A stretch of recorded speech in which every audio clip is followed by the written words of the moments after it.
اعوذ باللہ من الشیطان الرجیم، بسم اللہ الرحمن الرحیم، نحمدہ ونصلی علی رسولہ الکریم۔ انتہائی قابل احترام سامعین و حاضرین، مجھ سے اچھے لوگوں، السلام علیکم ورحمۃ اللہ وبرکاتہ۔ تروشی پڑھ لیں۔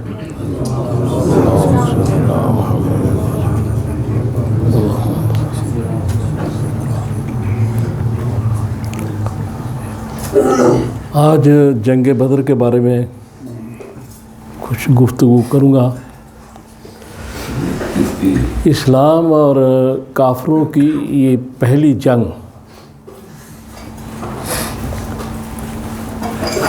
یہ جب رسول اللہ صلی اللہ علیہ وسلم ادھر مدینہ شریف تشریف لے گئے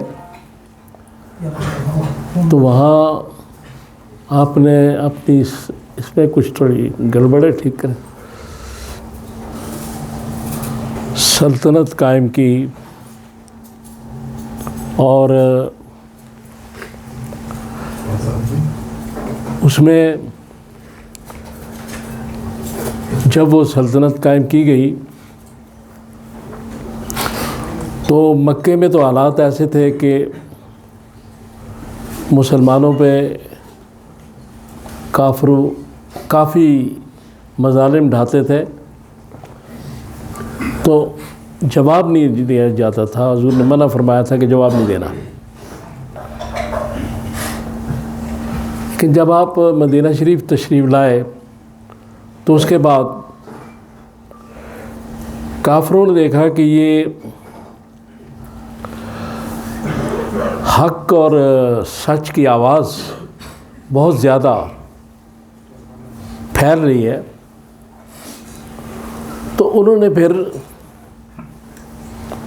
جنگ کا پروگرام بنایا۔ اب یہ ایک تو جو دعوت حق ہے اور اس میں ایک اپنی شیرینی، اپنی ایک مٹھاس، ایک اپنی کشش،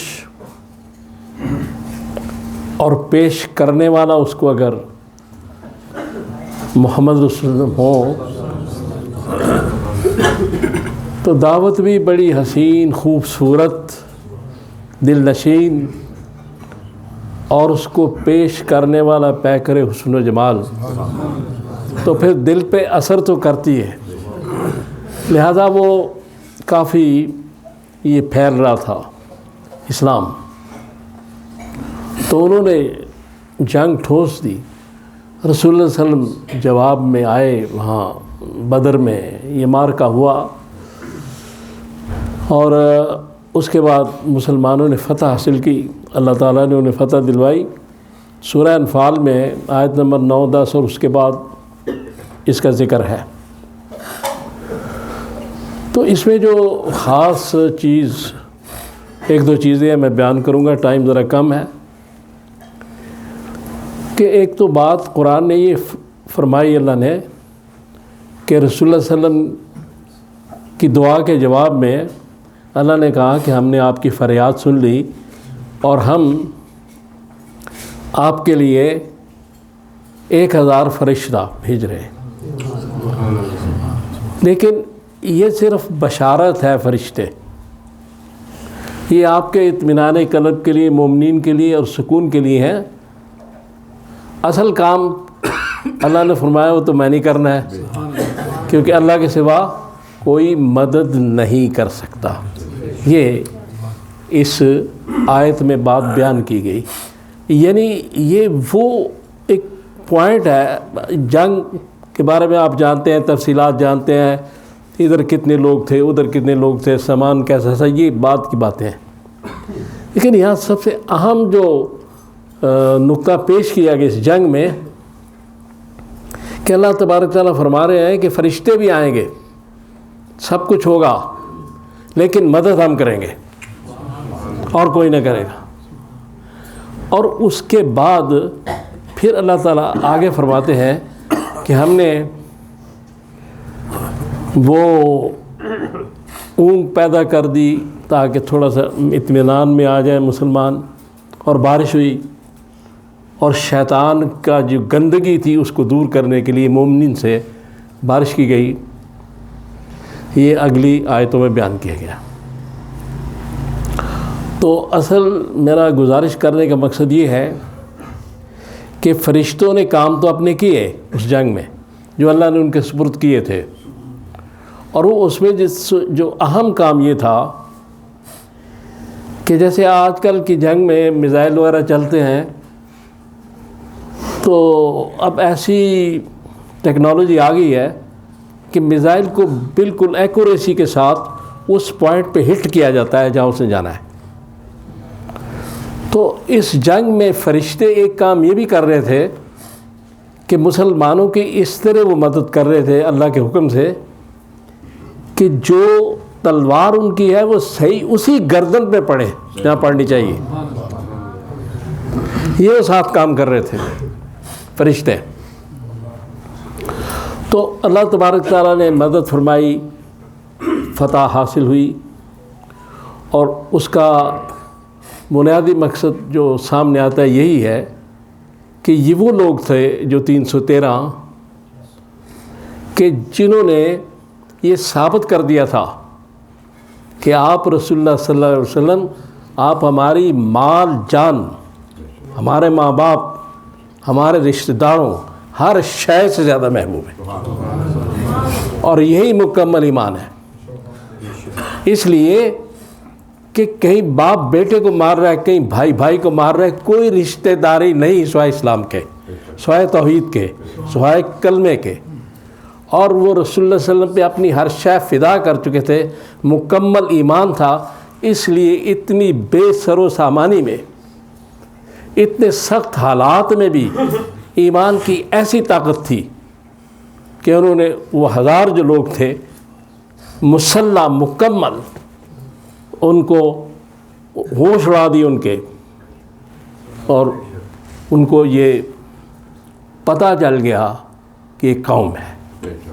جب کوئی قوم بن جائے، پھر وہ چھوٹی ہو بڑی ہو، ملک چھوٹا ہو بڑا ہو، سپر پاور ایک ہی اللہ، اور اس پر جب ایمان ہو تو کوئی کسی کی حیثیت نہیں ہوتی. اس چیز کو آج بھی اگر دل میں بٹھا لیا جائے، میرے کہنے کا یہ مقصد نہیں ہے کہ اسباب نہیں ہونے چاہیے، اسباب ہونے چاہیے، جتنے اچھے، جتنے زیادہ اسباب، ٹیکنالوجی، سب کچھ. لیکن مسلمان کے لیے ایک بات بہت ضروری ہے کہ مسلمان اسباب پر بھروسہ نہیں کرتا. اسباب ہوں یا نہ ہوں، مسلمان کا بھروسہ اللہ کی ذات پر ہے. تو علامہ نے کہا کافر ہے تو شمشیر پہ کرتا ہے بھروسہ، مومن ہے تو بے تیغ بھی لڑتا ہے سپاہی. تو اس لیے بے تیغ بھی تھے، سارے تھے، اور لڑ گئے چونکہ ایمان مکمل تھا، اور اس مکمل ایمان کی وجہ سے ان کو فتح حاصل ہوئی. اور یہ دنیا اس جنگ کو ہمیشہ یاد رکھے گی. اس میں جوش بھی تھا، ولولہ بھی تھا، معجزات بھی تھے اس جنگ میں. بے شمار چیزیں ایسی ہیں، حدیث میں ہے کہ جبریل علیہ السلام بھی اس جنگ میں آئے. اس لیے اصل بات یہ ہے کہ مسلمانوں کے لیے، ہمارے لیے، آپ کے لیے سب سے بڑی ذات جو ہے اللہ کی ہے، اور ہمارا اسباب کو اختیار نہ کرنا جہالت ہے، لیکن اسباب پر مکمل بھروسہ کرنا کفر ہے. اس لیے اسباب ہونے چاہیے، بات نہیں، لیکن کرنا اللہ نے ہے. یہ ہمارا مسلمانوں کا ایمان ہونا چاہیے، اور انشاءاللہ جب تک یہ ایمان ہوگا. اور دوسرا، اتباع رسول جو ہے وہ ضروری ہے. جنگ احد میں مسلمان زیادہ تھے، کافی تھے، اسباب بھی تھے، لیکن حکم عدولی کی وجہ سے وہ جنگ فتح جو تھی شکست میں بدل گئی. یہ دو چیزیں، ایک توحید اور ایک اتباع رسول، یہ بڑی اہم چیزیں ہیں. تو اللہ تعالیٰ سے دعا کریں مجھے آپ کو توفیق دے کہ میں نے جو باتیں کی ہم پہ عمل کر سکیں. صلی اللہ تعالیٰ علی خیر خلقی محمد و آلہ و اصحابہ اجمعین برحمتہ.